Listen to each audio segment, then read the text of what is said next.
ਸਤਿ ਸ੍ਰੀ ਅਕਾਲ, ਮੈਂ ਸੋਮ ਸਹੋਤਾ ਤੇ ਤੁਸੀਂ ਵੇਖ ਰਹੇ ਹੋ ਏਵਨ ਪੰਜਾਬੀ ਟੀਵੀ। ਖਬਰਾਂ ਦੇ ਬੁਲਟਨ ਵਿੱਚ ਆਪ ਸਭ ਦਾ ਸਵਾਗਤ ਹੈ। ਮਾਰਦੇ ਹਾਂ ਸੁਰਖੀਆਂ ਤੇ ਇੱਕ ਨਜ਼ਰ। ਪਸ਼ੂ ਮੰਡੀ 'ਚ ਸਰਕਾਰ ਦੀ ਸ਼ਲਾਘਾ, ਕੱਪੜਿਆਂ ਦਾ ਡੰਪ ਹੋਇਆ ਸੜਕੇ ਸੁਆਹ, ਡੀਸੀ ਨੂੰ ਦਿੱਤਾ ਮੰਗ ਪੱਤਰ, ਮਜ਼ਦੂਰਾਂ ਨੂੰ ਕੀਤਾ ਜਾਂਦਾ ਨਜ਼ਰਅੰਦਾਜ਼, ਨਰੇਗਾ ਦੇ ਪੈਸਿਆਂ 'ਚ ਹੇਰਾ ਫੇਰੀ, 70 ਸਾਲਾਂ 'ਚ ਅਜਿਹਾ ਨਹੀਂ ਹੋਇਆ ਕੰਮ, ਕਣਕ ਵੱਢਣ ਵਾਲੀ ਮਸ਼ੀਨ ਨੂੰ ਲੱਗੀ ਅੱਗ, ਬਾਬਾ ਸਾਹਿਬ ਦਾ ਮਨਾਇਆ ਗਿਆ ਬੀਐਸਪੀ ਵੱਲੋਂ ਜਨਮ ਦਿਨ। ਤੇ ਹੁਣ ਖਬਰਾਂ ਵਿਸਥਾਰ ਦੇ ਨਾਲ। ਪਸ਼ੂਆਂ ਦੀ ਮੰਡੀ ਦੇ ਵਿੱਚ ਕਿਤੇ ਨਾ ਕਿਤੇ ਬਕਾਇਦਾ ਤੌਰ ਤੇ ਸਰਕਾਰ ਦੀ ਸ਼ਲਾਘਾ ਵੀ ਕੀਤੀ ਗਈ ਹੈ ਔਰ ਜਿੱਥੇ-ਜਿੱਥੇ ਨਾਕਾਮੀਆਂ ਨਜ਼ਰ ਆਈਆਂ ਨੇ ਉਹਨਾਂ ਨੂੰ ਗਣਾਇਆ ਵੀ ਗਿਆ ਹੈ। ਵੇਖੋ ਪੂਰੀ ਖਬਰ।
ਭਾਜੀ ਅੱਛਾ ਜੀ। ਸਲਮਾਨ ਖਾਨ ਦੇ ਘੋੜੇ ਦਾ ਬੱਚਾ ਸੀ, ਸ਼ਕਤੀ ਦਾ।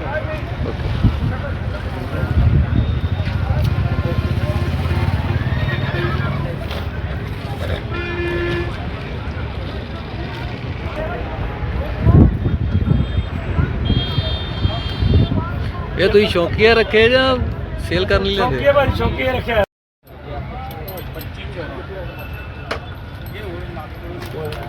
ਬਾਬਾ ਜੀ ਚੜ੍ਹਦੀ ਕਲਾ।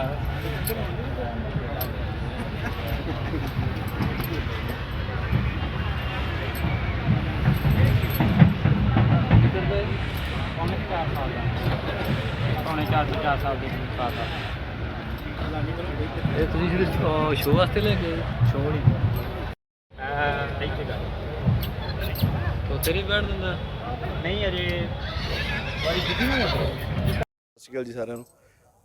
ਮੇਰਾ ਨਾਮ ਹੀ ਰਾਜਵੀਰ ਨਿੱਜਰ ਹੈ ਜੀ, ਅਤੇ ਸਾਡੇ ਸਟੱਡ ਫਾਰਮ ਦਾ ਸੰਧੂ ਸਟੱਡ ਫਾਰਮ ਪਿੰਡ ਮੀਰਾਂਕੋਟ ਕਲਾਂ, ਜ਼ਿਲ੍ਹਾ ਸ਼੍ਰੀ ਅੰਮ੍ਰਿਤਸਰ ਸਾਹਿਬ, ਪੰਜਾਬ ਹੈ ਜੀ।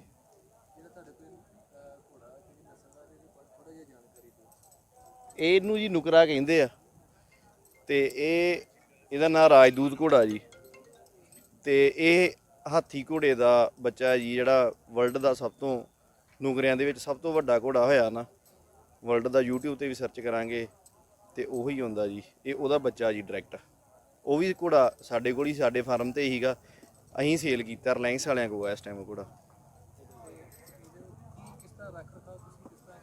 ਰੱਖ ਰਖਾ ਜੀ ਇਹਦਾ ਵੀ ਜਿਵੇਂ ਥੋੜ੍ਹੀ ਸਵੇਰ ਤੋਂ ਡਾਈਟ ਜਿਵੇਂ ਗਰਮੀ ਦੇ ਹਿਸਾਬ ਨਾਲ ਹੀ ਆ। ਸਿਆਲ ਦੇ ਵਿੱਚ ਡਾਈਟ ਹੋਰ ਹੁੰਦੀ ਹੈ, ਗਰਮੀਆਂ 'ਚ ਹੋਰ ਹੁੰਦੀ ਹੈ। ਜਿਵੇਂ ਮੂੰਗਫਲੀ ਦਾ ਨੀਰਾ ਵਗੈਰਾ, ਛੋਲੇ, ਜੌਂ, ਚੋਕਰ, ਵੀ ਜਿਵੇਂ ਦਾ ਮੌਸਮ ਆ, ਜਿਵੇਂ ਦੀ ਕੰਡੀਸ਼ਨ ਆ, ਜਿਵੇਂ ਦਾ ਆਪਾਂ ਉਹਨੂੰ ਰੱਖਣਾ ਆ, ਭਾਰਾ ਕਰਨਾ, ਹੌਲਾ ਕਰਨਾ। ਜਿਵੇਂ ਕ੍ਰੋਸਿੰਗ ਦਾ ਸੀਜ਼ਨ ਹੁੰਦਾ ਆ, ਉਦੋਂ ਥੋੜ੍ਹੀ ਡਾਈਟ ਪ੍ਰੋਟੀਨ ਲੈਵਲ ਵੱਧ ਕਰ ਲਈਦਾ, ਅਤੇ ਜਦੋਂ ਥੋੜ੍ਹਾ ਜਿਹਾ ਘੱਟ ਜਾਂਦਾ ਸੀਜ਼ਨ ਉਦੋਂ ਉਸ ਹਿਸਾਬ ਨਾਲ ਹੁੰਦਾ ਜੀ। ਆਪਣੇ ਵਾਲਾ ਹਿਸਾਬ ਹੈ ਕਿ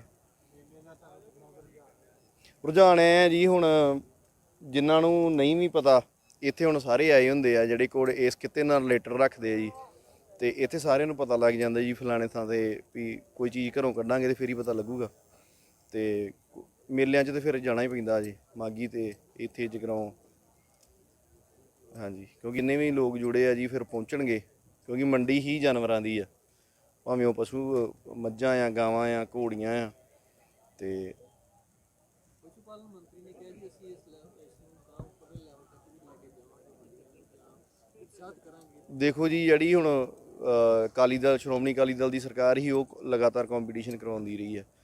ਕਾਂਗਰਸ ਸਰਕਾਰ ਨੇ ਇੱਕ ਵਾਰੀ ਕਰਾਇਆ ਜੀ ਬਟਾਲੇ ਜਿਹੜਾ ਸ਼ੋਅ ਹੋਇਆ ਹੈ, ਤੇ ਆਹ ਵਾਲੀ ਸਰਕਾਰ ਨੇ ਹੁਣ ਮੰਤਰੀ ਸਾਹਿਬ ਜਿਵੇਂ ਆਪਣੇ ਸ਼੍ਰੀ ਅੰਮ੍ਰਿਤਸਰ ਸਾਹਿਬ ਦੇ ਨਾਲ ਹੀਗੇ, ਤੇ ਇਹ ਸ਼ਾਇਦ ਤਲਵੰਡੀ ਸਾਬੋ ਹੋਇਆ ਸੀਗਾ ਪਿੱਛੇ ਜੇ ਡਿਕਲੇਅਰ ਹੈ ਨਾ, ਜਿਵੇਂ ਆਪਣੇ ਇੱਥੇ ਵਿਸਾਖੀ ਦੀ ਮੰਡੀ ਇੱਥੇ ਕੰਪੀਟੀਸ਼ਨ ਹੁੰਦਾ ਤੇ ਆਪਣੇ ਜ਼ਿਲ੍ਹੇ ਦੇ ਵਿੱਚ ਹੈ ਨਾ ਜੀ ਉਤਸ਼ਾਹ ਵੀ ਵਧਣਾ ਸੀਗਾ, ਜ਼ਿਲ੍ਹੇ ਦੇ ਵਿੱਚ ਐਡੀ ਵੱਡੀ ਐਕਟੀਵਿਟੀ ਵੀ ਨਹੀਂ ਸੀ ਹੈ ਨਾ। ਤੇ ਚਾਹੀਦਾ ਜੀ ਜ਼ਿਲ੍ਹਾ ਪੱਧਰੀ ਵੀ ਜਿਹੜਾ ਹੁੰਦਾ ਰਿਹਾ ਪਹਿਲਾਂ ਉਹ ਵੀ ਖਤਮ ਹੀ ਕਰਤਾ ਇਹਨਾਂ, ਮੇਰੇ ਖਿਆਲ 5-6 ਸਾਲ ਹੋ ਗਏ, ਹੋਇਆ ਹੀ ਨਹੀਂ। ਉਮੀਦ ਇਹੋ ਹੀ ਆ ਜੀ, ਜਿੰਨੇ ਆਸ ਨਾਲ ਬਣਾਈ ਆ ਉਨੀ ਆਸ ਨਾਲ ਕਿਤੇ ਕੰਮ ਕਰ ਦੇਣ ਫੇਰ ਹੀ ਆ, ਕਿਉਂਕਿ ਜੇ ਆਪਾਂ ਅੱਜ ਸਰਕਾਰਾਂ ਨੂੰ ਦੋਸ਼ ਦੇਈ ਜਾਈਏ ਵੀ ਉਹ ਨਹੀਂ ਕਰਦੀਆਂ, ਜੇ ਨਹੀਂ ਕਰਦੀਆਂ, ਆਪਾਂ ਕਿਤੇ ਨਾਲ ਜਿਹੜੇ ਜੁੜੇ ਆ ਸਾਨੂੰ ਉਹਨਾਂ ਰਿਸਪੌਂਸ ਤੇ ਮਿਲੇ ਫੇਰ ਹੀ ਆ। ਸਾਡਾ ਰਿਸਪੌਂਸ ਵਧੀਆ ਹੋਊਗਾ ਜੀ, ਸਾਡੇ ਵੱਲ ਵੇਖ ਕੇ 4 ਜਣੇ ਲੈਣਗੇ ਹੈ ਨਾ ਜੀ। ਜੇ ਸਾਡੀ ਜ਼ਿੰਦਗੀ ਇਹਦੇ ਨਾਲ ਸਹੀ ਹੋਈ ਆ ਤੇ 4 ਜਣਿਆਂ ਦੀ ਹੋਰ ਵੀ ਹੋਊਗੀ। ਬਾਕੀ ਕੋਈ ਵੱਖਰੀ ਚੀਜ਼ ਨਹੀਂ ਹੈ ਜੀ, ਖੇਤੀ ਨਾਲ ਰਿਲੇਟਡ ਕੀਤਾ ਆ, ਜ਼ਿਮੀਂਦਾਰਾਂ ਦਾ ਕੀਤਾ ਆ। ਜੇ ਅਸੀਂ ਜ਼ਿਮੀਂਦਾਰਾਂ ਦੇ ਪੋਤਿਆਂ ਗਾਂ ਨਾ, ਅਸੀਂ ਵੀ ਯੂਨੀਵਰਸਿਟੀਆਂ 'ਚ ਪੜ੍ਹੇ ਆ, ਅਸੀਂ ਵੀ ਇਸ ਚੀਜ਼ ਕਰਨ ਦੇ ਆ ਤੇ ਕਰਨਾ ਚਾਹੀਦਾ, ਇਹਦੇ ਵਿੱਚ ਕੋਈ ਮਾੜੀ ਚੀਜ਼ ਨਹੀਂ ਹੈਗੀ। ਇਹ ਸਮਝ ਲਓ ਇੱਕ ਘੋੜਾ ਬੱਧਾ ਘਰੇ ਤੇ ਆਂਦੇ ਹੁੰਦੇ ਇੱਕ ਬੰਦਾ ਖੜਾ ਕੀਤਾ ਇੱਕ ਬਰਾਬਰ ਆ, ਇੰਨੀ ਸੈਂਸ ਆ ਇਸ ਜਾਨਵਰ ਦੇ ਵਿੱਚ। ਇਹ ਸਮਝ ਲਓ ਵੀ ਇੰਨੀ ਬੌਂਡਿੰਗ ਹੋ ਜੇ ਤੁਹਾਡੀ ਤੇ ਇਹ ਤੁਹਾਡੀਆਂ ਗੱਲਾਂ ਦੂਰ ਖੜੇ ਵੀ ਕਰੋਗੇ ਤੇ ਸਮਝੂਗਾ। ਕਰਮਜੀਤ ਸਿੰਘ, ਮਹਿਤਾ ਰੋਡ ਨਜ਼ਦੀਕ ਪਸ਼ੂ ਮੰਡੀ ਬੱਲਾ, ਅੰਮ੍ਰਿਤਸਰ। ਇਹ ਮਾਲੀ M29, ਮਾਂ ਦਾ ਦੁੱਧ ਦਾ ਰਿਕਾਰਡ 26 ਕਿਲੋ, ਦੂਜੇ ਸੂਬੇ। ਮਾਲੀ ਦੀ ਉਮਰ 44 ਮਹੀਨੇ।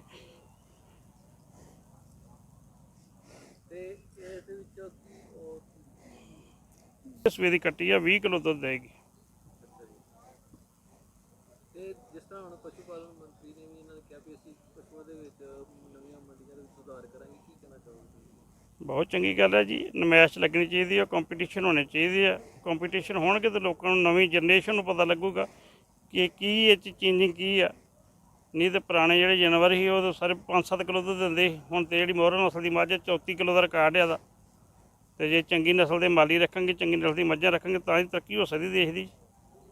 ਨਵੀਂ ਜਨਰੇਸ਼ਨ ਬਾਹਰ ਨੂੰ ਭੱਜਣ ਦੀ, ਰੁਜ਼ਗਾਰ ਕਰਕੇ ਜਾਣ ਦੀ। ਜੇ ਰੁਜ਼ਗਾਰ ਇੱਥੇ ਮਿਲੇ ਬਾਹਰ ਜਾਣ ਦੀ ਲੋੜ ਹੀ ਕੋਈ ਨਹੀਂ। ਐਸਾ ਮੋਹਰਾ ਨਸਲ ਦੀ ਮੱਝ ਕਿੰਨੇ ਕੀ ਕੋਸਟ ਕਰਦੀ ਹੈ ਜੀ? ਜਿਹੜੀ ਮੋਹਰਾ ਨਸਲ ਦੀ ਮੱਝ ਹੈ ਜੀ, ਅੱਜ ਤੋਂ 6 ਸਾਲ ਪਹਿਲਾਂ 52 ਲੱਖ ਦੀ ਵਿਕੀ ਸੀ ਹਰਿਆਣੇ 'ਚੋਂ, ਜਿਹਦੇ ਥੱਲੇ 33 ਕਿਲੋ 800 ਗ੍ਰਾਮ ਦੁੱਧ ਸੀ। ਉਹ ਲੁਧਿਆਣੇ 'ਚ ਆਈ ਆ, ਸ਼ਾਹਨੇਵਾਲ ਪਿੰਡ ਲੰਬੜਦਾਰਾਂ ਕੋਲ, ਜਿਹਦਾ ਇੱਕ ਦਿਨ ਦਾ ਜੰਮਦਾ ਕੱਟਾ 11 ਲੱਖ ਦਾ ਵਿਕਿਆ ਜੀ। ਅੰਮ੍ਰਿਤਸਰ ਆਇਆ ਵੀ। ਭਾਜੀ ਮੇਰਾ ਪਿੰਡ ਥੰਮਣ ਵਾਲਾ ਜੀ, ਤਹਿਸੀਲ ਫਲੌਰ, ਡਿਸਟ੍ਰਿਕਟ ਜਲੰਧਰ ਆ ਸਾਡਾ ਜੀ। ਇਹ ਮਾਲਵਾਰੀ ਨਸਲ ਦਾ ਘੋੜਾ ਭਾਜੀ, ਦੇਵ ਦਰਬਾਰ ਲੈਣ ਤੋਂ ਸਲਮਾਨ ਖਾਨ ਵਾਲੇ ਘੋੜੇ ਸ਼ਕਤੀ ਦਾ ਬੱਚਾ ਆ ਜੀ। ਇਹ ਭਾਜੀ ਹੋ ਗਿਆ 5.5 ਸਾਲ ਦਾ। ਖੁਰਾਕ ਭਾਜੀ ਇਹਦਾ ਤਾਂ ਨੋਰਮਲੀ ਹੋਈ ਜੌਂ ਛੋਲੇ ਤੇ ਇਹ 'ਚ ਪਾਈ ਜਾਂਦੇ, ਜਿਹਦਾ ਨਾਮ ਲੋਕਾਂ ਨਾਲ ਸਟੂਲ ਚੱਲਦਾ ਤਾਂ ਜੀ। ਬਸ ਮੰਡੀ 'ਚ ਵੀ ਭਾਜੀ ਲੋਕਾਂ ਨੂੰ ਦਿਖਾਉਣ ਲਈ ਆਏ ਆ ਜੀ। ਹਾਂਜੀ, ਸ਼ੌਂਕੀਆ ਤੌਰ ਤੇ ਰੱਖਿਆ ਹੈ ਜੀ। ਖਬਰ ਲੈਂਦੇ ਹਾਂ ਅੰਮ੍ਰਿਤਸਰ ਤੋਂ। ਕੱਪੜਿਆਂ ਦੇ ਡੰਪ ਨੂੰ ਲੱਗੀ ਅੱਗ। ਦੱਸਿਆ ਜਾ ਰਿਹਾ ਹੈ ਕਿ ਲੱਖਾਂ ਦਾ ਨੁਕਸਾਨ ਹੋਇਆ ਹੈ। ਅੱਗ ਲੱਗਣ ਦੇ ਕੀ ਕਾਰਨ ਹੋ ਸਕਦੇ ਨੇ, ਵੇਖਦੇ ਹਾਂ ਖਬਰ।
थोड़े पीछे कर लो, पानी नहीं पाओगे।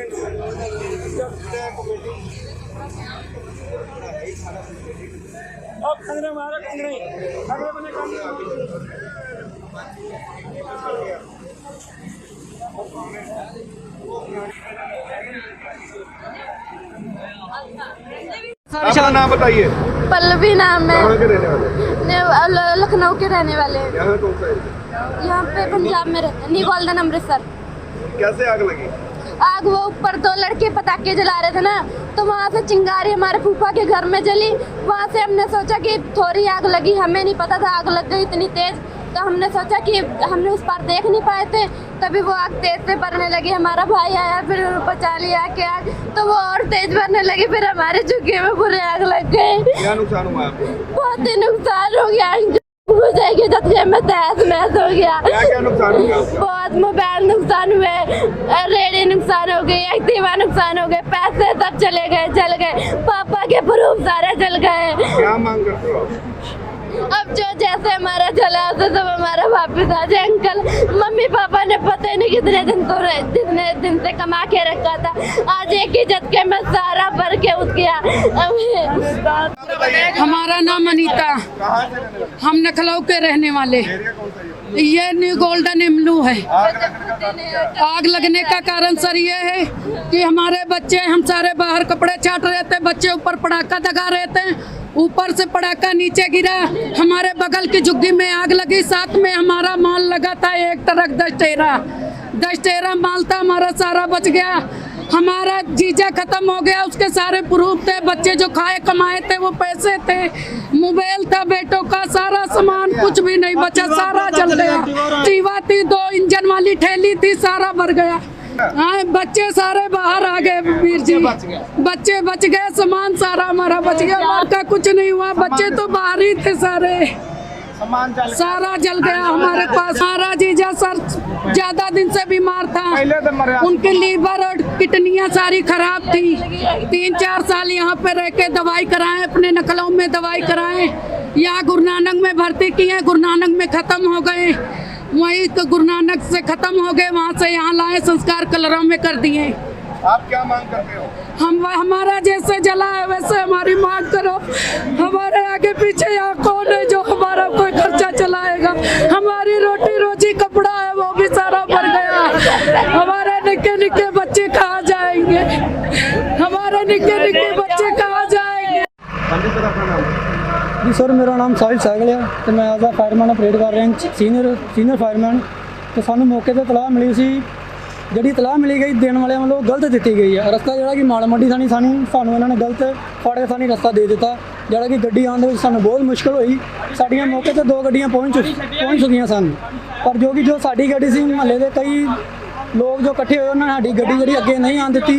उन्होंने कारण दसिया कि साड़ियाँ तारां टुट गई ने, जो कि मौके पर MLA जीवनजोत कौर जी भी आए, उन्होंने साडा साथ दिता और रल के गड्डी दूसरी साइड तक लिया, जो कि सानू बड़ी जद्दोजहद बड़े टाइम के नाल सानू आना पिया, मुश्किलों का सामना करना पिया। अग नूं सर देखो काफ़ी हद तक कंट्रोल पाया गया, 2 गड्डियां ही ऑपरेट कर दी वा, तीसरी गड्डी तुहाडे सामने आ, 2-3 गड्डियां होर आ रही ने। नहीं, गोल्डन एवन्यू ਦੇ ਵਿੱਚ ਇੱਥੇ ਇੱਕ ਕੱਪੜੇ ਦਾ ਇਹਨਾਂ ਨੇ ਨਾ ਇੱਕ ਡੰਪ ਟਾਈਪ ਲਾਇਆ ਹੋਇਆ, ਪ੍ਰਵਾਸੀ ਮਜ਼ਦੂਰ ਹੈ ਤੇ ਹੈ ਤੇ ਰਿਹਾਇਸ਼ੀ ਇਲਾਕਾ, ਲੇਕਿਨ ਇਹਨਾਂ ਨੇ ਆਈ ਥਿੰਕ ਕਿਰਾਏ ਤੇ ਲੈ ਕੇ ਸ਼ਾਇਦ ਇਹਨਾਂ ਨੇ ਡੰਪ ਕੀਤਾ ਹੈ, ਉੱਥੇ ਅੱਗ ਲੱਗੀ ਹੈ ਤੇ ਫਾਇਰ ਬ੍ਰਿਗੇਡਸ ਮੰਗਾਈਆਂ ਸੀਗਾ ਤੇ ਹੁਣ ਕਾਬੂ ਪਾ ਲਿਆ ਜੀ ਤੇ ਅੱਗ ਤਕਰੀਬਨ ਖਤਮ ਕਰ ਦਿੱਤੀ, ਬੁਝਾਈ ਦਿੱਤੀ। ਸਰ ਪਤਾ ਲੱਗੇ ਨਹੀਂ ਇਨਸਾਨੀ ਕੁਝ ਨਹੀਂ, ਸ਼ਾਇਦ ਆਈ ਥਿੰਕ ਲੱਗਦਾ ਹੈ ਕਿ ਇਹਨਾਂ ਦੇ 2 का ਕੋਈ ਵਹੀਕਲ ਹੈਗਾ, ਮੋਟਰਸਾਈਕਲ ਹੈ, ਕੋਈ ਕਨੈਟਿਕ ਹੈ, ਸ਼ਾਇਦ ਉਹ ਸੜੀ ਹੈ ਵਿੱਚ। ਤੇ ਸਰ ਪਤਾ ਲੱਗਿਆ ਸੀ ਗੱਡੀਆਂ ਆਉਣ ਨੂੰ ਬੜੀ ਮੁਸ਼ਕਲ ਦਾ ਸਾਹਮਣਾ ਵੀ ਕਰਨਾ ਪਿਆ। ਨਹੀਂ ਉਹ ਮੁਸ਼ਕਿਲ ਇਹ ਹੈ ਕਿ ਉਹ ਜਿਹੜਾ ਆਪਣੇ ਜੋੜਾ ਫਾਟਕ ਦੇ ਜਿਹੜਾ ਕੰਸਟਰਕਸ਼ਨ ਚੱਲਦੀ ਪਈ ਹੈ, ਗੱਡੀਆਂ ਵੱਡੀਆਂ ਔਰ ਗਲੀਆਂ ਵੀ ਛੋਟੀਆਂ ਨੇ, ਤੇ ਉਹ ਫਿਰ ਪ੍ਰੋਬਲਮ ਤੇ ਆਉਣੀ ਸੀਗੀ। ਜਿਹੜੀ ਛੋਟੀ ਗੱਡੀ ਸੀਗੀ ਫਾਇਰ ਬ੍ਰਿਗੇਡ ਦੀ, ਉਹ ਤਾਂ ਉਸੇ ਲਈ ਆ ਗਈ ਜੀ। ਤੇ ਕੋਈ ਕਾਰਨ ਪਤਾ ਲੱਗਿਆ ਸਰ? ਨਹੀਂ, ਕਾਰਨ ਹੀ ਆਪੋ ਆਪਣੀ ਪ੍ਰਜ਼ੰਪਸ਼ਨ ਦੱਸੀ ਜਾਂਦੇ ਨੇ, ਹਜੇ ਕਾਰਨ ਦਾ ਕੋਈ ਪਤਾ ਨਹੀਂ ਲੱਗਿਆ।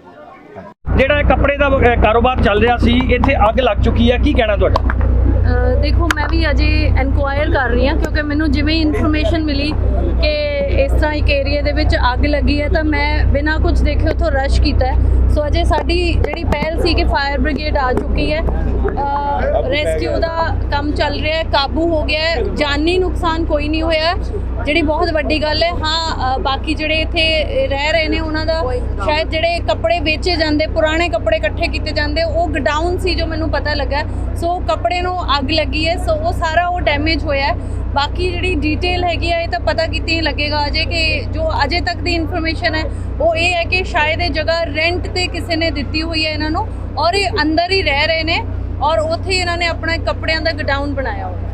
तो मैडम इलाका वासियों का यह भी कहना है कि जेडे फायर ब्रिगेड ये चीज़ मेरे सामने होके आई है, क्योंकि मेरी गड्डी के अगे ही फायर ब्रिगेड वाली गड्डी सीगी और वो तारों 'च फस गई है जी, और वो शायद उन्होंने बहुत टाइम लगा। असी पहले पहुंचे हैं, वो तो पहला एक गड्डी दो इत्थे सी जिदे करके बचाव हो गया, पर मैं ऑलरेडी नोटिस च लैके आ रही सी कि एमरजेंसी के केस दे विच इत्थों फायर ब्रिगेड की गड्डी का भी लंघना औखा है क्योंकि तारां फस गई हैं।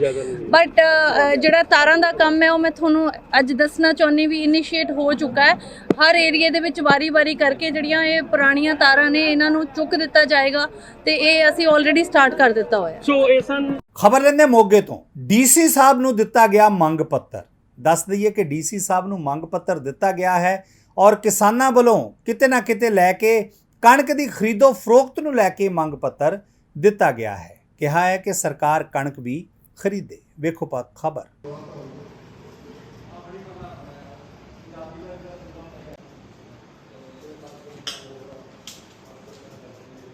ਖੋਸਾ ਜੀ, ਤੁਹਾਡੇ ਵੱਲੋਂ ਅੱਜ ਇੱਕ ਡੀਸੀ ਸਾਹਿਬ ਨੂੰ ਮੰਗ ਪੱਤਰ ਦੇਣ ਪਹੁੰਚੇ ਹੋ, ਕੀ ਮੰਗਾਂ ਤੁਹਾਡੀਆਂ ਜਿਹੜੀਆਂ ਤੁਸੀਂ ਮੰਗ ਪੱਤਰ ਦੇਣ ਪਹੁੰਚੇ ਹੋ? ਦੇਖੋ ਜੀ, ਸੰਯੁਕਤ ਕਿਸਾਨ ਮੋਰਚੇ ਦੀ ਕਾਲ ਨੂੰ ਮੁੱਖ ਰੱਖਦਿਆਂ ਹੋਇਆਂ ਜਿਹੜਾ ਸਾਡਾ 11 ਤਰੀਕ ਤੋਂ ਲੈ ਕੇ 17 ਤਰੀਕ ਤੱਕ ਅਸੀਂ ਸਾਰੇ ਡੀਸੀ ਸਾਹਿਬ ਨੂੰ ਜਿਹੜੇ ਮੈਮੋਰੰਡਮ ਦੇਣੇ ਨੇ, ਕਿਉਂਕਿ ਐਮਐਸਪੀ ਦੇ ਉੱਪਰ।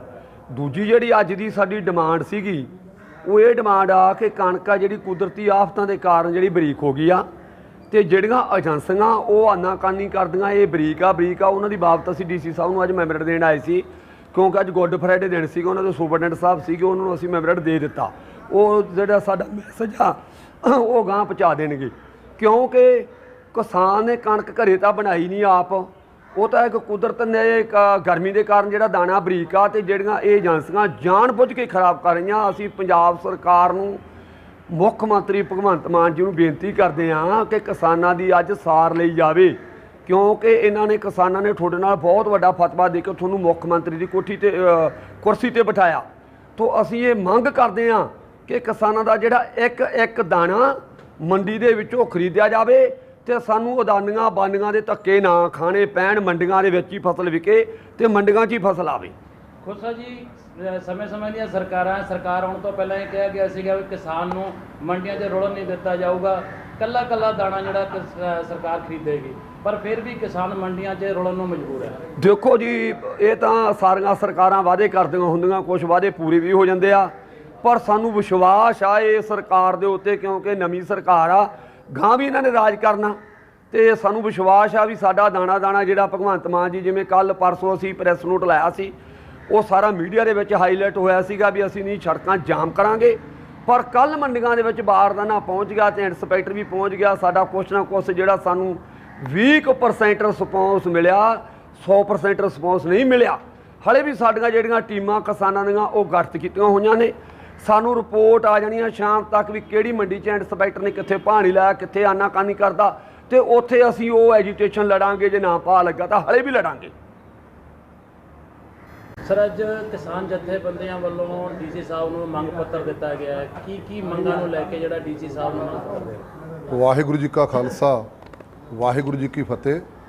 ਸੰਯੁਕਤ ਕਿਸਾਨ ਮੋਰਚੇ ਦੇ ਫੈਸਲੇ ਦੇ ਮੁਤਾਬਕ 11 ਅਪ੍ਰੈਲ ਤੋਂ ਲੈ ਕੇ 17 ਅਪ੍ਰੈਲ ਤੱਕ ਜੋ ਰੋਸ ਹਫ਼ਤਾ ਪੂਰੇ ਪੰਜਾਬ 'ਚ, ਪੂਰੇ ਦੇਸ਼ ਵਿੱਚ ਮਨਾਇਆ ਜਾ ਰਿਹਾ, ਉਸੇ ਕੜੀ ਦੇ ਤਹਿਤ ਅੱਜ ਸਾਡੀ ਵਾਰੀ ਦੇ ਮੁਤਾਬਕ ਮੋਗੇ ਜ਼ਿਲ੍ਹੇ ਦੀ ਭਾਰਤੀ ਕਿਸਾਨ ਯੂਨੀਅਨ ਬਹਿਰਾਮਕੇ, ਭਾਰਤੀ ਕਿਸਾਨ ਯੂਨੀਅਨ ਖੋਸਾ, ਭਾਰਤੀ ਕਿਸਾਨ ਯੂਨੀਅਨ ਲੱਖੋਵਾਲ, ਜੋ ਸੰਯੁਕਤ ਕਿਸਾਨ ਮੋਰਚੇ ਵਿੱਚ ਸ਼ਾਮਲ ਜਥੇਬੰਦੀਆਂ ਨੇ, ਉਹਨਾਂ ਨੇ ਅੱਜ ਇੱਕ ਮੰਗ ਪੱਤਰ ਦਿੱਤਾ ਹੈ, ਜੋ ਸਵਾਮੀਨਾਥਨ ਦੀ ਔਰ ਰਮੇਸ਼ ਚੰਦਰ ਜੀ ਰਿਪੋਰਟ ਮੁਤਾਬਕ C2+50 ਦੇ ਹਿਸਾਬ ਦੇ ਨਾਲ ਫਸਲਾਂ ਦੇ ਮੁੱਲ ਤੈਅ ਕਰਨ ਪਰੋਂ ਔਰ MSP ਦੇ ਉੱਪਰ ਕੇਂਦਰ ਸਰਕਾਰ ਵੱਲੋਂ ਜੋ ਕਮੇਟੀ ਬਣਾਈ ਜਾਣੀ ਹੈ, ਉਹ ਸਾਡੇ ਵੱਲੋਂ ਵੀ ਸ਼ਰਤਾਂ ਰੱਖੀਆਂ ਗਈਆਂ ਨੇ ਵੀ ਜਿਹੜੀ ਕਮੇਟੀ ਬਣਾਈ ਜਾਣੀ ਉਹਦੇ ਉੱਪਰ ਗਰੰਟੀ ਕਿਵੇਂ ਹੋਊਗੀ, ਉਹਦਾ ਚੇਅਰਮੈਨ ਕੌਣ ਹੋਵੇਗਾ, ਔਰ ਉਸ ਕਮੇਟੀ ਦੀ ਕਿੰਨੇ ਸਮੇਂ ਤੱਕ ਤੈਅ ਕੀਤਾ ਜਾਵੇਗਾ ਵੀ MSP ਦਾ ਆਹ ਕਾਨੂੰਨ ਨਵਾਂ ਬਣਾਇਆ ਜਾਵੇਗਾ।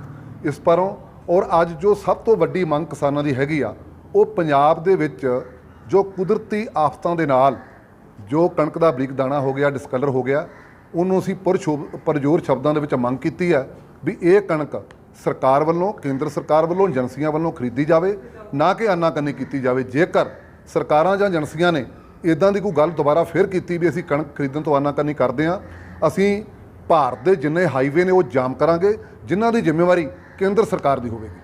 ਕਿਉਂਕਿ ਤੁਸੀਂ ਵੀ ਕਾਫੀ ਲੰਬਾ ਸਮਾਂ ਜਿਹੜਾ ਦਿੱਲੀ ਦੀਆਂ ਬਰੂਹਾਂ ਤੇ ਬੈਠੇ ਧਰਨੇ ਪ੍ਰਦਰਸ਼ਨ ਕੀਤੇ ਜੀ, ਕੁਰਬਾਨੀਆਂ ਵੀ ਹੋਈਆਂ, 700 ਤੋਂ ਵੱਧ ਜਾਨਾਂ ਵੀ ਗਈਆਂ। ਕਿਸਾਨ ਜਿਹੜੇ ਹੈਗੇ ਹੁਣ ਫਿਰ ਜਿਹੜੇ ਹੈਗੇ ਅਡਾਨੀਆਂ ਨੂੰ ਕਣਕ ਆਪਣੀ ਵੇਚ ਰਹੇ ਆ, ਲੱਗਦਾ ਨਹੀਂ ਇਹ ਰਾਜਨੀਤੀ ਹੋ ਰਹੀ ਹੈ? ਸਾਡੇ ਵੀਰ ਜੀ ਮੋਰਚੇ ਦੇ ਆਗੂ ਜਗਜੀਤ ਸਿੰਘ ਜੀ ਡੱਲੇਵਾਲ ਸਾਹਿਬ ਇੱਥੇ ਡਗਰੂ ਸੈਲੋ ਪਲਾਂਟ ਤੇ ਆ ਕੇ ਕਹਿ ਕੇ ਗਏ ਨੇ ਵੀ ਮੈਂ ਤਾਂ ਕਿਸਾਨਾਂ ਨੂੰ ਇੱਕ ਪੁਰਜੋਰ ਅਪੀਲ ਕਰਦਾ ਵੀ 700 ਤੋਂ ਵੱਧ ਕਿਸਾਨ ਜਿਹੜੇ ਨੇ ਬਾਰਡਰਾਂ ਦੇ ਉੱਪਰ, ਦਿੱਲੀ ਦੇ ਬਾਰਡਰਾਂ ਤੇ ਸ਼ਹੀਦ ਹੋਏ ਨੇ। ਅੱਜ ਉਹਨਾਂ ਦੇ ਸ਼ਹੀਦਾਂ ਨੂੰ, ਕਾਤਲਾਂ ਨੂੰ ਅੱਜ ਸਾਡੇ ਕਿਸਾਨ ਕਣਕ ਵੇਚ ਰਹੇ ਨੇ। ਮੈਂ ਕਹਿੰਦਾ ਵੀ ਬਹੁਤ ਸ਼ਰਮਨਾਕ ਗੱਲ ਹੈ, ਸਾਨੂੰ ਸੋਚਣਾ ਵਿਚਾਰਨਾ ਚਾਹੀਦਾ। ਜੇ ਅੱਜ ਕੁਦਰਤੀ ਆਫਤ ਦੇ ਨਾਲ ਜਾਂ ਕੁਦਰਤ ਦੇ ਕਹਿਣ ਦੇ ਅਨੁਸਾਰ ਜੇ ਅੱਜ ਕਣਕ ਦਾ ਝਾੜ ਘੱਟ ਨਿਕਲਿਆ, ਉਹ ਵੀ ਅਸੀਂ ਜਰ ਲਿਆ ਤੇ ਅਸੀਂ ਕਣਕ ਆਪਣੀਆਂ ਆੜਤਾਂ ਤੇ ਮੰਡੀਆਂ ਵਿੱਚ ਵੇਚ ਗਏ, ਤਾਂ ਕਰਕੇ ਸਾਡੀਆਂ ਜਿਹੜੀਆਂ ਮੰਡੀਆਂ ਨੇ ਉਹ ਚੱਲਦੀਆਂ ਰਹਿਣ। ਜਿਹੜੀ ਕੇਂਦਰ ਸਰਕਾਰ ਦੇ ਮਨਸੂਬੇ ਸੀ, ਇੱਕ ਬੋਲੀ, ਇੱਕ ਮੰਡੀ, ਇੱਕ ਦੇਸ਼, ਉਹ ਫਿਰ ਆਪੇ ਕੇਂਦਰ ਸਰਕਾਰ ਪੂਰੇ ਤਾਂ ਕਰੇਗਾ ਜੇਕਰ ਅਸੀਂ ਅਡਾਨੀਆਂ ਬਾਨੀਆਂ ਨੂੰ ਇਸੇ ਤਰ੍ਹਾਂ ਕਾਰਪੋਰੇਟ ਘਰਾਣਿਆਂ ਨੂੰ ਕਣਕ ਵੇਚਾਂਗੇ। ਮੈਂ ਅੰਤ ਵਿੱਚ ਪੁਰਜੋਰ ਅਪੀਲ ਕਰਦਾ ਕਿਸਾਨ ਭਰਾਵਾਂ ਨੂੰ, ਕਿਸਾਨ ਬਜ਼ੁਰਗਾਂ ਨੂੰ, ਨੌਜਵਾਨ ਕਿਸਾਨਾਂ ਨੂੰ ਵੀ ਆਪਣੀ ਮੰਡੀ ਜਿਹੜੀ ਕਣਕ ਆ ਉਹ ਮੰਡੀਆਂ ਵਿੱਚ ਹੀ ਵੇਚਣ, ਨਾ ਕਿ ਕਿਸੇ ਸੈਲੋ ਪਲਾਂਟ, ਡਗਰੂ ਪਲਾਂਟ ਵਰਗਿਆਂ ਵਿੱਚ ਵੇਚਣ। ਕਾਤਲਾਂ ਨੂੰ ਕਣਕ ਨਾ ਦਿੱਤੀ ਜਾਵੇ, ਆਪਣੇ ਆੜ੍ਹਤੀਆਂ ਨੂੰ ਕਣਕ ਵੇਚ ਕੇ ਆੜ੍ਹਤੀਆਂ ਦੇ ਥਰੂ ਜਿਹੜਾ ਬਣਦਾ ਭਾਅ ਉਹ ਪੂਰਾ ਲਿਆ ਜਾਵੇ। ਕੋਈ ਸਾਨੂੰ ਘਾਟਾ ਨਹੀਂ ਪੈਂਦਾ। ਜੇ ਅਸੀਂ 377 ਦਿਨ ਦੇ ਲਗਾਤਾਰ ਦਿੱਲੀ ਦੇ ਬਾਰਡਰਾਂ ਤੇ, ਦਿੱਲੀ ਦੇ ਸੜਕਾਂ ਤੇ ਬੈਠ ਕੇ ਐਡਾ ਵੱਡਾ ਅੰਦੋਲਨ ਲੜਿਆ, ਜਿਹਨੂੰ ਅੱਜ ਸਾਰਾ ਦੁਨੀਆ ਮੰਨਦੀ ਆ ਔਰ ਇਤਿਹਾਸ ਦੇ ਵਿੱਚ ਲਿਖਿਆ ਜਾ ਚੁੱਕਾ ਹੈ, ਅੱਜ ਉਹਦੇ ਮੱਦੇਨਜ਼ਰ ਰੱਖਦੇ ਹੋਏ ਸ਼ਹੀਦਾਂ ਨੂੰ ਅਸੀਂ ਪ੍ਰਣਾਮ ਕਰੀਏ ਤੇ ਆਪਣੀ ਕਣਕ ਮੰਡੀਆਂ ਵਿੱਚ ਵੇਚੀਏ, ਨਾ ਕਿ ਇਹੋ ਜਿਹੇ ਪਲਾਂਟਾਂ ਵਿੱਚ ਵੇਚੀਏ। ਮੈਮ ਜੀ, ਕੁਝ ਕਿਸਾਨ ਜਿਹੜੇ ਹੈਗੇ ਉੱਥੇ ਵੀ ਕਹਿੰਦੇ ਨਜ਼ਰ ਆ ਰਹੇ ਹੈ ਕਿ ਜਥੇਬੰਦੀਆਂ ਸਿਰਫ ਆਪਣੀਆਂ ਸਿਆਸੀ ਰੋਟੀਆਂ ਸੇਕ ਰਹੀਆਂ, ਅਸੀਂ ਤਾਂ ਆਪਣਾ ਫਾਇਦਾ ਵੇਖਣਾ ਹੈ। ਦੇਖੋ, ਬਹੁਤ ਕੁਝ ਕਹਿੰਦੇ ਨੇ ਇੱਥੇ, ਬਾਬੇ ਨਾਨਕ ਨੂੰ ਵੀ ਕਿਸੇ ਨੇ ਨਹੀਂ ਬਖਸ਼ਿਆ। ਅਸੀਂ ਤਾਂ ਸ਼ੁਰੂ ਤੋਂ ਲੈ ਕੇ ਕਿਸਾਨਾਂ ਦੇ ਹਿੱਤਾਂ ਦੀ ਰਾਖੀ ਕਰਦੇ ਆ ਰਹੇ ਹਾਂ, ਕਿਸਾਨਾਂ ਦੇ ਹੱਕਾਂ ਦੀ ਰਾਖੀ ਕਰਦੇ ਆ ਰਹੇ ਹਾਂ, ਔਰ ਕਿਸਾਨਾਂ ਦੀ ਬਦੌਲਤ ਹੀ ਅਸੀਂ ਸਾਰੀ ਜ਼ਿੰਦਗੀ ਲਾ ਦਿੱਤੀ ਹੈ। ਕਿਸਾਨ ਹੈ ਤੇ ਅਸੀਂ ਹਾਂ। ਅੱਜ ਜੇ ਦੇਸ਼ ਦੇ ਵਿੱਚ ਜੈ ਕਿਸਾਨ, ਜੈ ਜਵਾਨ ਦਾ ਨਾਰਾ ਜਿਹੜਾ ਹੈ ਉਹ ਅੰਦੋਲਨ ਦੇ ਵਿੱਚ ਵੀ ਲੱਗਾ, ਕਿਸਾਨ ਮਜ਼ਦੂਰ ਏਕਤਾ ਦਾ ਨਾਰਾ ਲੱਗਾ। ਅਸੀਂ ਸਾਰਿਆਂ ਦੇ ਹਿੱਤਾਂ ਦੀ ਰਾਖੀ ਕਰਦੇ ਹਾਂ, ਇਕੱਲੇ ਕਿਸਾਨ ਦੀ ਨਹੀਂ, ਮਜ਼ਦੂਰ ਦੀ, ਕਰਮਚਾਰੀ ਦੀ, ਵਪਾਰੀਆਂ ਦੀ, ਦੁਕਾਨਦਾਰਾਂ ਦੀ, ਵੀ ਹਰ ਇੱਕ ਦਾ ਹੱਕ ਜਿਹੜਾ ਹੈ ਉਹ ਮਾਰਨਾ ਨਹੀਂ ਚਾਹੀਦਾ। ਇਸੇ ਪਰ ਉਹ 3 ਕਾਨੂੰਨ ਔਰ 2 ਕਾਨੂੰਨ ਜਿਹੜੇ ਬਿਜਲੀ ਸੋਧ ਐਕਟ ਔਰ ਪਰਾਲੀ ਵਾਲਾ, ਇਹਨੂੰ ਰੱਦ ਕਰਵਾ ਕੇ ਵਾਪਸ ਆਏ ਹਾਂ। ਹੋਰ ਵੀ ਜੇ ਲੋੜ ਪਵੇਗੀ ਦੁਬਾਰਾ ਫਿਰ ਦਿੱਲੀ ਦੇ ਬਾਰਡਰਾਂ ਤੇ ਜਾਣ ਦੀ, ਅਸੀਂ ਤਿਆਰ ਹਾਂ। ਅਸੀਂ ਅੱਜ ਵੀ ਜਾਣ ਨੂੰ ਤਿਆਰ ਹੈਗੇ ਹਾਂ। ਜੇ ਕੇਂਦਰ ਸਰਕਾਰ ਨੇ ਮੰਗਾਂ ਨਾ ਮੰਨੀਆਂ ਤੇ ਦੁਬਾਰਾ ਫਿਰ ਦਿੱਲੀ ਦੇ ਬਾਰਡਰ ਘੇਰੇ ਜਾਣਗੇ। ਖਬਰ ਲੈਂਦੇ ਮੋਗਾ ਤੋਂ। ਕਿਸਾਨ ਮਜ਼ਦੂਰ ਏਕਤਾ ਦਾ ਨਾਰਾ ਹੌਲੀ-ਹੌਲੀ ਅਲੋਪ ਹੁੰਦਾ ਨਜ਼ਰ ਆ ਰਿਹਾ ਹੈ, ਪਰ ਅਜੇ ਵੀ ਕਿਤੇ ਨਾ ਕਿਤੇ ਨਾਰਾ ਬੁਲੰਦ ਹੈ। ਪਰ ਅਸਲ ਵਿੱਚ ਮਜ਼ਦੂਰਾਂ ਦਾ ਇਹ ਮਤਲਬ ਗਿਲਾ ਹੈ ਕਿ ਕਿਸਾਨ ਮਜ਼ਦੂਰ ਏਕਤਾ ਜ਼ਿੰਦਾਬਾਦ ਦਾ ਨਾਰਾ ਤਾਂ ਬਣਿਆ, ਪਰ ਅੱਜ ਮਜ਼ਦੂਰਾਂ ਨੂੰ ਨਜ਼ਰਅੰਦਾਜ਼ ਕੀਤਾ ਜਾ ਰਿਹਾ ਹੈ। ਵੇਖੋ ਪੂਰੀ ਖਬਰ।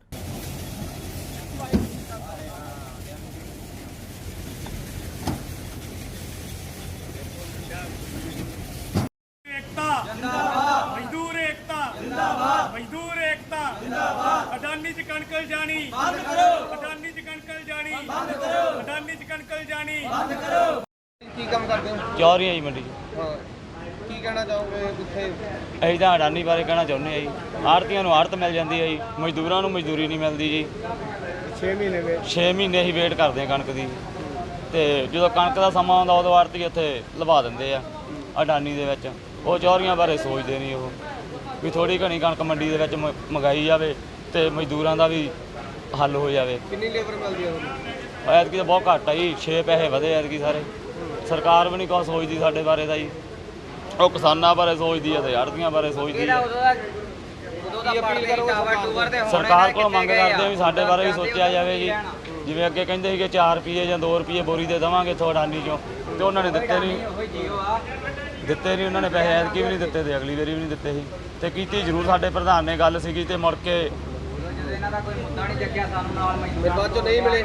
ਨਹੀਂ ਮਿਲੇ ਜੀ, ਨਹੀਂ ਮਿਲੇ।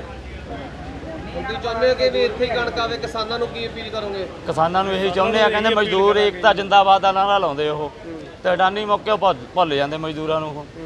ਉਦੋਂ ਸਾਡਾ ਪੂਰਾ ਨਾਂ ਲੈਂਦੇ ਆ ਵੀ ਮਜ਼ਦੂਰ ਨਾਲ ਆ ਸਾਡੇ, ਮਜ਼ਦੂਰ ਨਾਲ ਆ ਸਾਡੇ, ਤੇ ਜਦੋਂ ਸਮਾਂ ਆਉਂਦਾ ਕਣਕ ਦਾ ਤੇ ਉਦੋਂ ਅਡਾਨੀ 'ਚ ਛੱਡ ਦਿੰਦੇ ਉਹ। कहाँ से आए और क्या काम करते हैं यहाँ पे? यहाँ पर तो हमको नाम तो सिकंदर सानी है। मेरा घर बिहार पड़ता है, मधुबनी जिला में रहने वाला हूँ। हम लोग तो मजदूरी करने के लिए यहाँ पंजाब आए हैं। इतना भाड़ा किराया लेकर और कष्ट काट के भी हम लोग आए हैं। यहाँ पर सारा माल जो आता है मंडी में, हम लोग का माल पूरा हो नहीं पाते हैं, कभी नहीं हुआ है। इसी लेकर सरकार ने क्या किया, तो सेलों में माल सभी गिरा दिया है। कहाँ पे? सेलों में माल जाता है, सारा डरा में गिरा देता है। हम लोग का यहाँ माल बोरी पूरा नहीं होता है। हम लोग यहीं बैठ कर रोटी पानी खाकर और भाड़ा लेकर घर जाते हैं। कोई मजदूरी का यहाँ पर देखने वाला नहीं है, निर्णय करने वाला नहीं है। कितने घंटे काम करते हो? क्या कितने घंटे काम करते हो? काम तो जब रहता है तो 24 घंटा करते हैं, नहीं तो 12-16 घंटा तो हम लोग करते हैं। कितनी लेबर मिलती है फिर 12 घंटे की? लेबर कितना माल रहता है तो लेबर मिलता है, माल नहीं होता है तो माल नहीं पाते हम लोग, कमाई नहीं होता है। सरकार से मजदूरी नहीं मिल रही है आपको अच्छे से? हाँ, क्या अपील करोगे? तो सरकार को वही निराकरण होना चाहिए, जो यहाँ का जो मंडी का जो माल पूरा नहीं हो रहा है, सभी दुकान पे माल रहेगा तो हम लोग 2 पैसा कमा लेंगे, और सेलों पे माल नहीं जाना चाहिए। हम लोग का वही कहना है। यहाँ पंजाब का भी गरीब बंदा है, उसका भी रोटी खाने के लिए कनक नहीं पूरा होता है, सारा माल सेलो गिर जाता है। यहाँ आरती जो है, यहाँ का सभी को आरती को कमीशन मिलता है, और लेबर यहाँ को कोई कमाई नहीं होता है। देखो गल ये है कि बई अदानी दे विच कणक जाण नाल मजदूरां दा बहुत वड्डा घाटा हो रहा। ਜਿਹੜੇ ਪ੍ਰਵਾਸੀ ਤੇ ਜਾਂ ਲੋਕਲ ਮਜ਼ਦੂਰ ਸੀਗੇ ਉਹ ਇੱਥੇ ਬੈਠੇ ਝਾਕ ਰਹੇ ਆ ਵੀ ਕਣਕ ਆਊਗੀ ਤੇ ਅਸੀਂ 6 ਮਹੀਨੇ ਦਾ ਸੀਜ਼ਨ ਅਸੀਂ ਲਾਵਾਂਗੇ, ਔਰ ਇਹ ਬਹੁਤ ਵੱਡਾ ਘਾਟਾ ਵੀ ਹੈ। ਸਾਰੀ ਦੀ ਸਾਰੀ ਕਣਕ ਜਿਹੜੀ ਹੈ ਉਹ ਅਦਾਨੀ ਜਾ ਰਹੀ ਹੈ, ਮੰਡੀ ਵਿਹਲੀ ਪਈ ਹੈ। ਇਹਦੇ ਇਸ ਕਰਕੇ ਸਾਡੀ ਪੂਰੀ ਲੇਬਰ ਦੇ ਅੰਦਰ ਰੋਸ਼ ਹੈ। ਚਲੋ ਉਹਨਾਂ ਨੂੰ ਇਸ ਗੱਲ ਦਾ ਨਹੀਂ ਪਤਾ ਵੀ ਆੜ੍ਹਤੀ ਇਹਦੇ 'ਚ ਕੁਛ ਨਹੀਂ ਕਰ ਸਕਦੇ, ਕਿਉਂਕਿ ਜ਼ਿਮੀਂਦਾਰ ਆਪਣੀ ਮਰਜ਼ੀ ਨਾਲ ਲੈ ਕੇ ਜਾ ਰਿਹਾ। ਤੇ ਜੇ ਅਸੀਂ ਨਾ ਵੀ ਉਹਨਾਂ ਨੂੰ ਰੋਕਣ ਦੀ ਕੋਸ਼ਿਸ਼ ਕਰਾਂਗੇ, ਉਹ ਦੂਸਰੇ ਆੜ੍ਹਤੀ ਦੇ ਥਰੂ ਜਾਂ ਉਹ ਆਪਣੇ ਆਪ ਹੁਦਰੇ ਹੋ ਕੇ ਵੀ ਉੱਥੇ ਫਸਲ ਸੁੱਟ ਦੇਣਗੇ। ਚਲੋ ਇੰਨਾ ਹੀ ਬਹੁਤ ਹੈਗਾ ਕਿ ਬਈ ਉਹ ਸਾਡੇ ਥਰੂ ਜਾ ਰਹੇ ਆ। ਜੇ ਕਿਤੇ ਨਾ ਕਿਤੇ ਲੇਬਰ ਨੂੰ ਇਹ ਲੱਗਦਾ ਹੈ ਕਿ ਵੀ ਸਾਨੂੰ ਘਾਟਾ ਪੈਂਦਾ, ਤਾਂ ਹਮੇਸ਼ਾ ਹੀ ਆੜ੍ਹਤੀਆ ਵਰਗ ਵੀ ਲੇਬਰ ਦੇ ਨਾਲ ਖੜਾ ਰਿਹਾ ਔਰ ਰਹੂਗਾ। ਔਰ ਕਦੇ ਵੀ ਮੈਂ ਬਤੌਰ ਆੜ੍ਹਤੀਆ ਵੀ ਤੁਹਾਨੂੰ ਇਹ ਗੱਲ ਦੱਸ ਦਿੰਦਾ ਵੀ ਅਸੀਂ ਕਦੇ ਲੇਬਰ ਨੂੰ ਘਾਟਾ ਨਹੀਂ ਪੈਣ ਦਿੱਤਾ। ਚਲੋ ਇਹ ਗੱਲ ਮਹਿਸੂਸ ਤਾਂ ਜ਼ਰੂਰ ਹੁੰਦੀ ਹੈ ਉਹਨਾਂ ਨੂੰ ਵੀ ਸਾਡੇ ਖਰਚੇ ਨਹੀਂ ਪੂਰੇ ਹੋਣੇ ਜਾਂ ਸਾਡੇ ਐਂ ਨਹੀਂ ਪੂਰੇ ਹੋਣੇ। ਕਿਤੇ ਨਾ ਕਿਤੇ ਉਹਨਾਂ ਦਾ ਵੀ ਜ਼ਮੀਰ ਜਾਗਦਾ, ਉਹਨਾਂ ਨੂੰ ਇਹ ਲੱਗਦਾ ਕਿ ਬਾਊਆਂ ਤੋਂ ਸਾਨੂੰ ਨਜਾਇਜ਼ ਪੈਸੇ ਲੈਣੇ ਪੈਂਦੇ ਆ ਜਾਂ ਨਜਾਇਜ਼ ਮੰਗਣੇ ਪੈਂਦੇ ਆ ਜਾਂ ਬਾਊ ਸਾਨੂੰ ਨਜਾਇਜ਼ ਪੈਸੇ ਦਿੰਦੇ ਆ। ਔਰ ਇਸ ਕਰਕੇ ਕਿਤੇ ਨਾ ਕਿਤੇ ਉਹਨਾਂ ਦੀ ਖੁਦਦਾਰੀ ਹੈ ਜਿਹੜੀ ਉਹਨਾਂ ਨੂੰ ਝੰਜੋੜਦੀ ਹੈ। ਖਬਰ ਲੈਂਦੇ ਸ਼੍ਰੀ ਮੁਕਤਸਰ ਸਾਹਿਬ ਤੋਂ। ਨਰੇਗਾ ਦੇ ਪੈਸਿਆਂ ਦੇ ਵਿੱਚ ਹੇਰਾਫੇਰੀ ਦਾ ਮਾਮਲਾ ਉਠਾਇਆ ਜਾ ਰਿਹਾ ਹੈ। ਅਸਲ ਵਿੱਚ ਨਰੇਗਾ ਸਿਰਫ ਤਾਂ ਸਿਰਫ ਮਜ਼ਦੂਰਾਂ ਕਰਕੇ ਹੈ, ਗਰੀਬ ਲੋਕਾਂ ਕਰਕੇ ਹੈ, ਜਿਨ੍ਹਾਂ ਨੂੰ ਸਰਕਾਰ ਨੇ ਵਾਅਦਾ ਕੀਤਾ ਹੈ ਕਿ ਤੁਹਾਨੂੰ ਪੂਰਾ ਮਹੀਨਾ ਕੰਮ ਮਿਲੇਗਾ, ਲੇਕਿਨ ਉਸ ਦੇ ਪੈਸਿਆਂ ਦੇ ਵਿੱਚ ਹੀ ਘੋਟਾਲਾ ਨਜ਼ਰ ਆ ਰਿਹਾ ਹੈ। ਵੇਖੋ ਪੂਰੀ ਖਬਰ।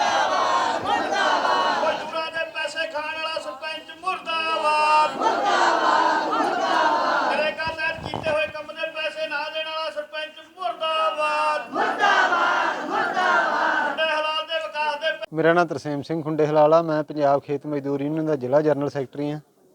ਧਰਨਾ ਲਗਾਇਆ ਅੱਜ ਪਿੰਡ ਦੇ ਵਿੱਚ, ਕੀ ਕਾਰਨ ਹੈ? ਇਸ ਧਰਨੇ ਦਾ ਕਾਰਨ ਇਹ ਹੈ ਜੀ ਵੀ ਅੱਜ ਤੋਂ 2 ਸਾਲ ਪਹਿਲਾਂ ਅਸੀਂ ਰਾਜ ਖਾਲਿਆਂ ਤੋਂ ਜਿਹੜੀ ਮਿੱਟੀ ਚੱਕੀ ਸੀ ਮਜ਼ਦੂਰਾਂ ਨੇ, ਉਹਦੇ ਪੈਸੇ ਆ ਜਿਹੜੇ ਅੱਜ ਤੱਕ ਨਹੀਂ ਪਏ। ਉਹਦੀ ਵਜ੍ਹਾ ਇਹ ਆ ਕਿ ਉਸ ਸਮੇਂ ਵੀ ਕਾਂਗਰਸੀ ਲੀਡਰਾਂ ਨੇ ਸਾਨੂੰ ਕਹਿ ਕੇ ਲਾਇਆ ਸੀ ਵੀ ਭਾਈ ਜਿਹੜੇ ਇੱਥੇ ਰਾਜ ਖਾਲਿਆਂ ਦੀ ਮਿੱਟੀ ਚੱਕ ਦਿਓ, ਤਾਂ ਕੁਛ ਚਿਰ ਤਾਂ ਸਰਪੰਚ ਕਹੀ ਗਿਆ ਵੀ ਕੋਈ ਨਹੀਂ 1-2 ਦਿਨਾਂ ਨੂੰ ਮੈਂ ਕਢਵਾ ਦੂੰਗਾ ਮਸਟਰੋਲ, ਤੇ ਉਸ ਤੋਂ ਬਾਅਦ ਸਰਪੰਚ ਨੇ ਜਿਹੜਾ ਸਾਡਾ ਮਸਟਰੋਲ ਨਿਕਲ ਨਹੀਂ ਦਿੱਤਾ, ਕਿਉਂਕਿ ਅਜੈਬ ਸਿੰਘ ਭੱਟੀ ਜਿਹੜਾ ਕਹਿਣ ਨੂੰ ਦਲਿਤਾਂ ਦਾ ਸੀਗਾ, ਉਹਦੀ ਸਿਫਾਰਿਸ਼ ਲਵਾ ਕੇ ਵੀਡੀਓ ਦਫ਼ਤਰ ਉਹਨੇ ਸਾਡਾ ਮਸਟਰੋਲ ਨਿਕਲ ਨਹੀਂ ਦਿੱਤਾ, ਜਿਹਦੇ ਕਰਕੇ 2 ਸਾਲ ਤੋਂ ਅਸੀਂ ਉਹ ਪੈਸਿਆਂ ਦਾ ਉਡੀਕ ਕਰ ਰਹੇ ਸੀ। ਪਰ ਪਿਛਲੇ ਸਾਲ 2020 ਦੇ ਵਿੱਚ 12ਵੇਂ ਮਹੀਨੇ 'ਚ ਉਹੀ ਐਸਟੀਮੇਟ ਲੱਗਿਆ ਜਿਹੜੀ ਮਿੱਟੀ ਅਸੀਂ ਚੱਕੀ ਆ, ਉਸ ਐਸਟੀਮੇਟ ਦੇ ਜਿਹੜਾ ਸਾਡਾ ਸਰਪੰਚ ਆ ਮੌਜੂਦਾ, ਉਹ ਸਰਪੰਚ ਨੇ ਵੀਡੀਓ ਦਫ਼ਤਰ ਗੰਢ ਧੁੱਪ ਕਰਕੇ ਉਹ ਸਾਰੇ ਐਸਟੀਮੇਟ ਵਾਲੇ ਜਿਹੜੇ ਪੈਸੇ ਆ ਆਪਦੇ ਚਹੇਤਿਆਂ ਦੇ ਖਾਤਿਆਂ 'ਚ ਪੈ ਕੇ ਉਹਨਾਂ ਨੂੰ ਉਹ ਗਵਨ ਕਰ ਗਿਆ। ਅਤੇ ਅਸੀਂ ਇਸ ਸੰਬੰਧੀ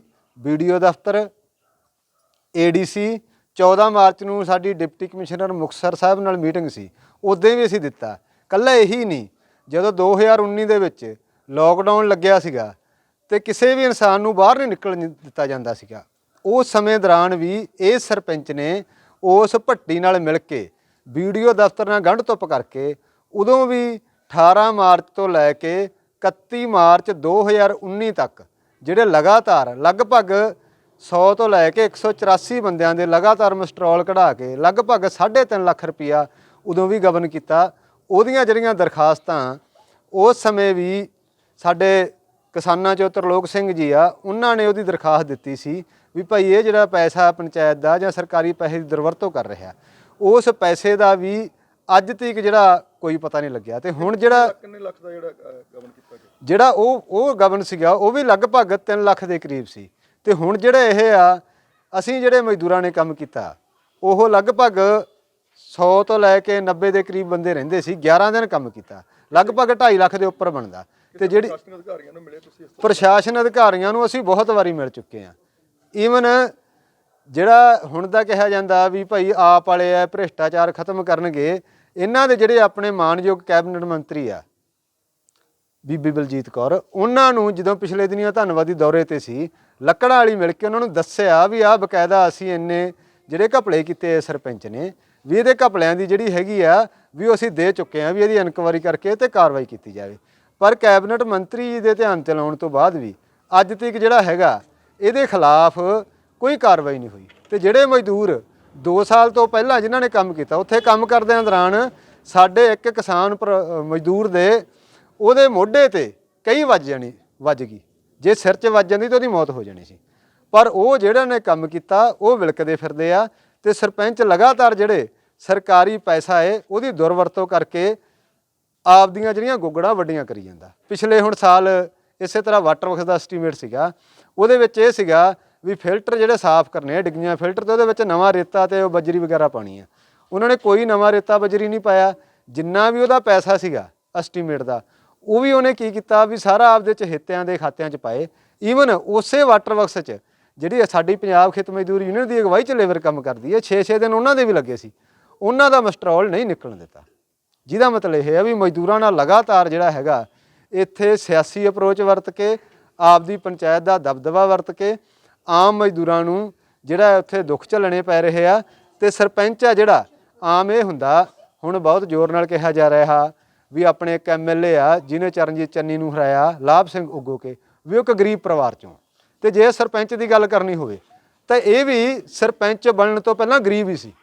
ਪਰ ਅੱਜ ਤੁਸੀਂ ਵੇਖੋ ਵੀ ਇਹਦੇ 2 ਮੰਜ਼ਲੀ ਕੋਠੀ ਸਾਰੀ ਹੋਈ ਆ ਤੇ ਲਗਭਗ ਇਹਨੇ ਸਰਪੰਚੀ ਦੇ ਕਾਰਜਕਾਲ ਦੌਰਾਨ 4 ਵਾਰੀ ਕਾਰਾਂ ਬਦਲਤੀਆਂ।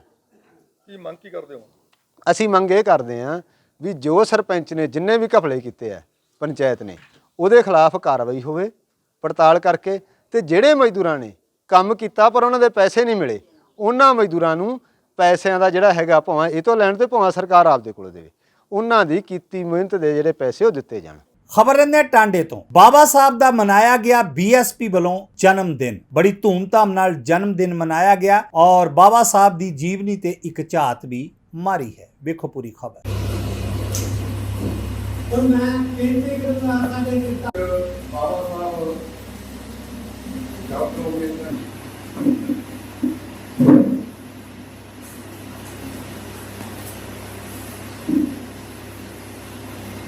ਸਰਕਾਰਾਂ ਵੀ ਮਨਾ ਰਹੀਆਂ। ਅੱਜ ਜੋ ਸਮੁੱਚੇ ਦੇਸ਼ ਦੇ ਵਿੱਚ ਮੇਰਾ ਸਾਹਿਬ ਦਾ 131ਵਾਂ ਜਨਮ ਦਿਨ ਮਨਾਇਆ ਜਾ ਰਿਹਾ ਹੈ। ਸਾਰੇ ਜਿੱਥੇ ਦੇਸ਼ਾਂ ਵਿਦੇਸ਼ਾਂ 'ਚ ਖੁਸ਼ੀਆਂ ਪਾਈਆਂ ਜਾ ਰਹੀਆਂ ਹਨ, ਕਿਉਂਕਿ ਡਾਕਟਰ ਸਾਹਿਬ ਨੇ ਜੋ ਕੁਛ ਸਾਡੇ ਕੌਮ ਵਾਸਤੇ ਕਰ ਗਏ ਹਨ ਸ਼ਾਇਦ ਹੋਰ ਕਿਸੇ ਨੇ ਕੀਤਾ ਹੋਵੇ।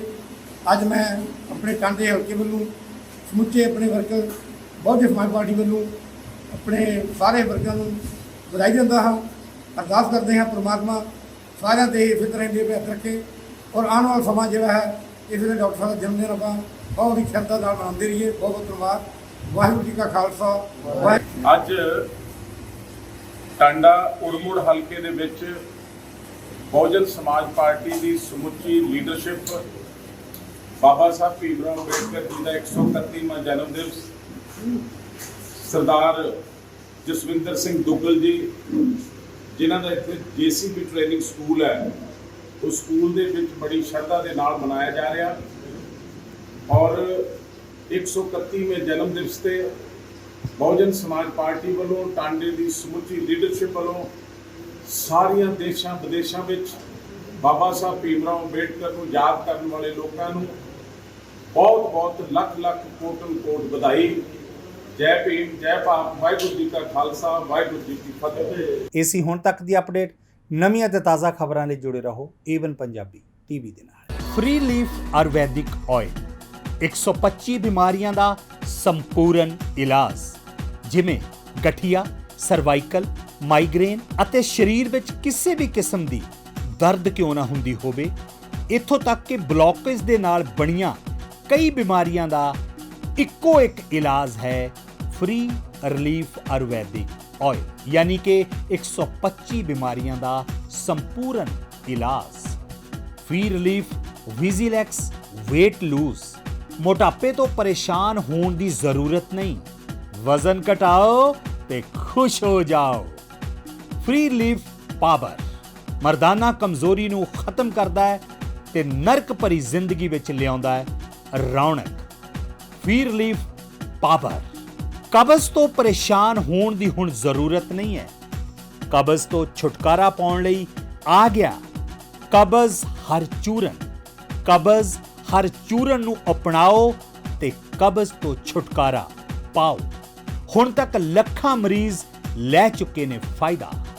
ਵਧੇਰੇ ਜਾਣਕਾਰੀ ਲਈ ਤੁਸੀਂ ਸੰਪਰਕ ਕਰ ਸਕਦੇ ਹੋ 94784 84087।